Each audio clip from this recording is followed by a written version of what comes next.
advice, take it or leave it. It's up to you. It's just what I've done and what people ask me. I'll just say these things and this kind of advice.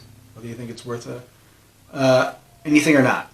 Anyways, own one or more large, intimidating dogs. So whether it's German Shepherd or Rot or whatever it is, own one, at least one, if not, a few, and have them inside. Whether they're inside all the time or whatever, they will be intimidating. They will keep burglars away, keep other people away. Not totally, but to a point. You'll be the last place they're going to come to if there's other easier choices or options available. Absolutely. So at the very least, get yourself a small dog. A dog that can alert of some noise or a possible intruder or whatever. Something like that. Because the fact is, yes, people have alarm systems and they're great on paper. They're great because people work there if you're paying a monthly fee, whatever it is. And what will happen is if the alarm goes off, they will alert the police.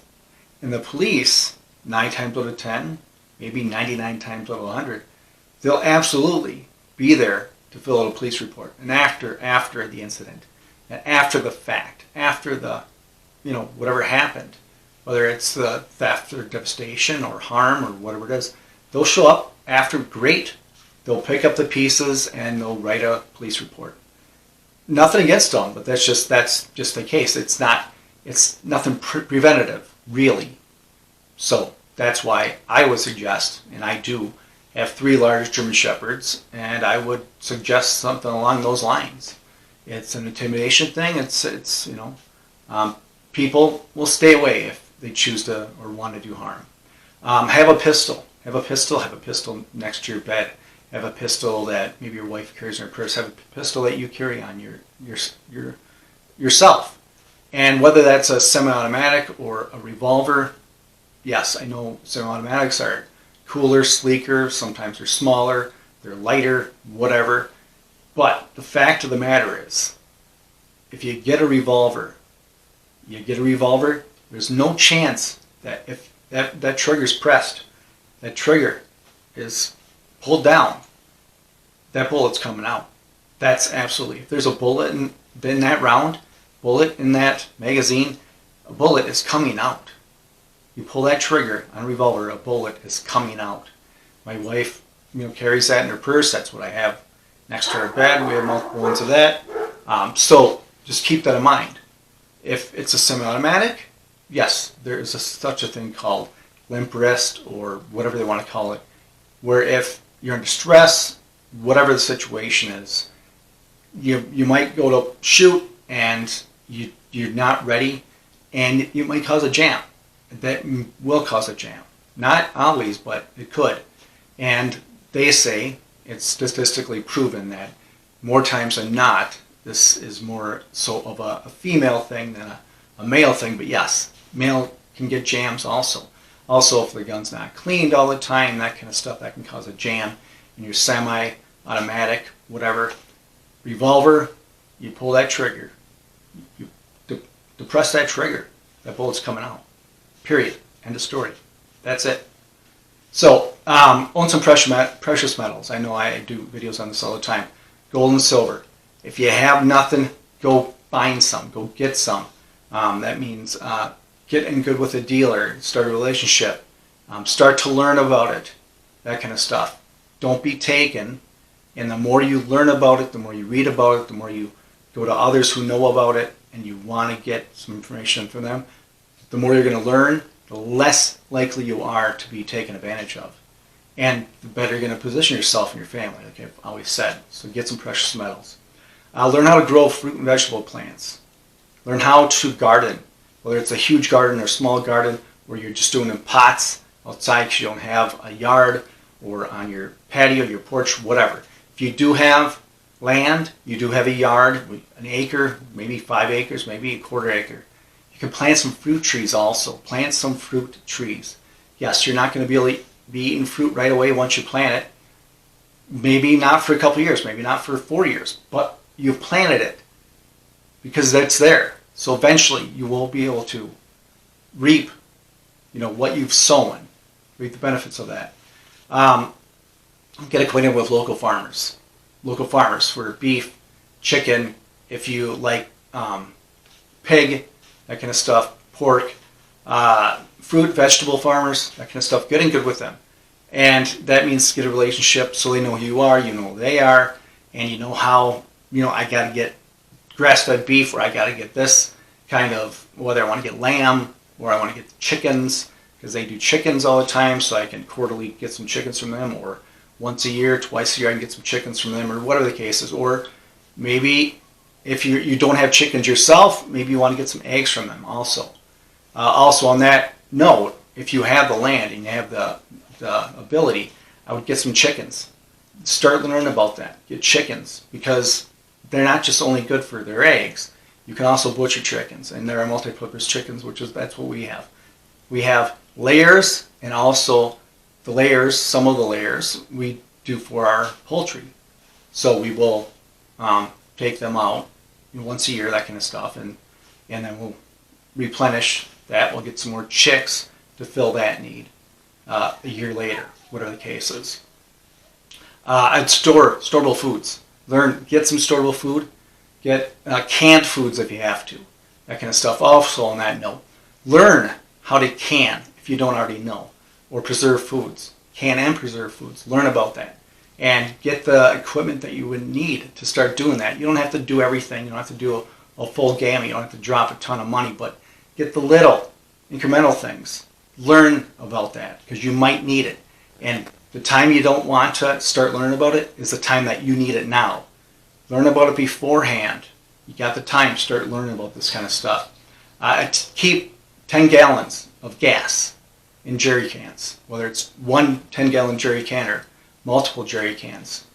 Keep 10 gallons of gas on hand. So whether you need them for your car, your truck, or maybe your chainsaw, or your outside lawnmower, whatever. Just keep 10 gallons of gas at all times if you can. But as always, don't let it sit there for years if you don't use it. Use it and refill it, replenish it, that kind of stuff. So it's like a rotation thing. Also keep a small battery operated radio with batteries, of course. Good batteries, not batteries that are 10 years old, that are going to use that in case that comes in handy and you need that. You have it. It's available. So you can just make sure the batteries are in there. It's working. Don't leave the batteries in there overnight, over the years, because they will start to cause issues in your battery compartment. So keep them separate until you need it. Then just put the batteries in there and then use it. It's an AM radio, or FM radio, whatever you need. I would also own a gas-powered generator if you can. We have a whole home generator, which is awesome. Before that, we only had a smaller gas-powered generator. We could hook it up and we would run our freezer if we lost power for hours on end.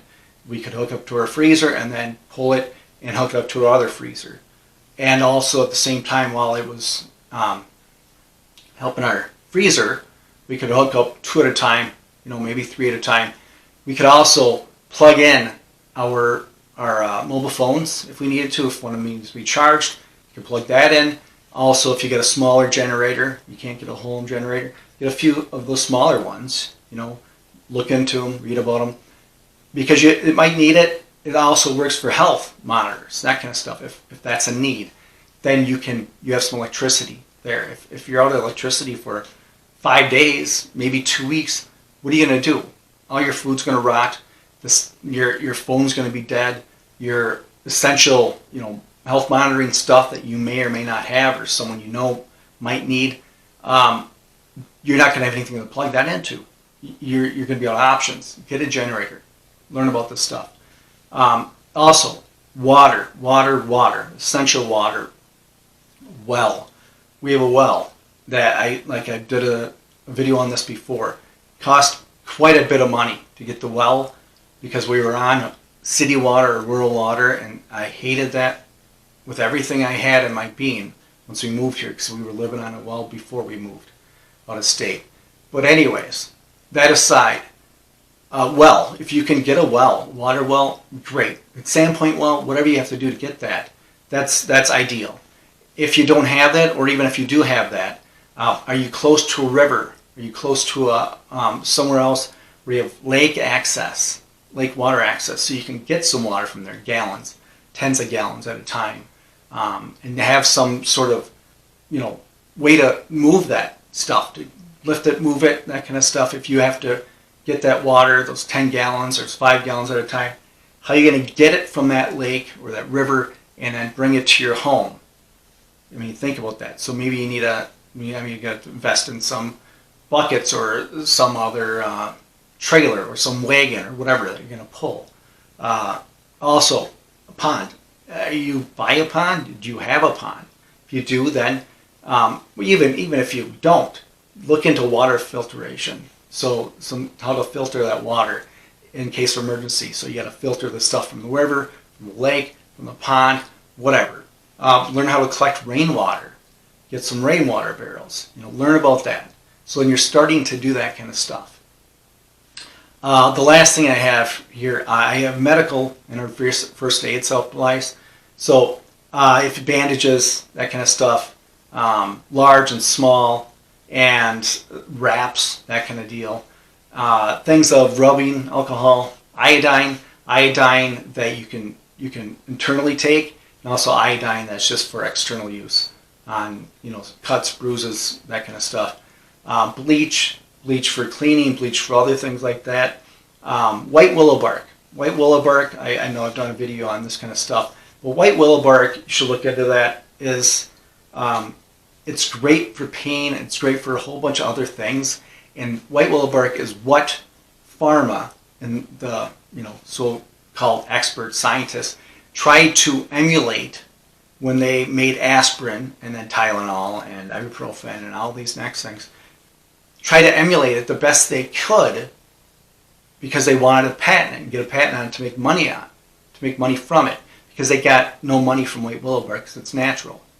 And you can find white willow bark, and it's great. If you need it, you need pain relief, you need relief like that, white willow bark is the way to go. It's natural, and it's actually better than the medications, the over-the-counter stuff that's out there, in my opinion. It's my opinion.